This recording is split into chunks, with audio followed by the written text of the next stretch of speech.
জানেন কি স্বামী বিবেকানন্দকে কেন বীরেশ্বর নামে ডাকা হতো? চলুন আমি বলছি।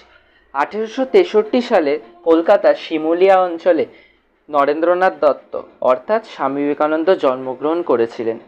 ঠিক সেই ছোটবেলা থেকেই তাকে বিভিন্ন নামে বাড়ির লোকেরা ডাকতেন, যেমন বিলে, বীরেশ্বর এবং ইত্যাদি অনেক নামে। তেমনি বীরেশ্বর নামটি তাকে অনেকবারই ডাকা হতো এবং বীরেশ্বর নামটি তার মা দিয়েছিলেন, কেননা তার মায়ের প্রথম 3টে সন্তানই অর্থাৎ মেয়ে হয়েছিল এবং তারপরে চতুর্থ সন্তানই তিনি পেয়েছিলেন স্বামী বিবেকানন্দকে। অর্থাৎ 3টি কন্যা সন্তান লাভের পর তিনি জান প্রাণ লাগিয়ে দেবাদিদেব মহাদেবের সেবা করতে থাকেন এবং ফলস্বরূপ চতুর্থ সন্তান রূপে বীরেশ্বর বিবেকানন্দকে তিনি পাঠায়।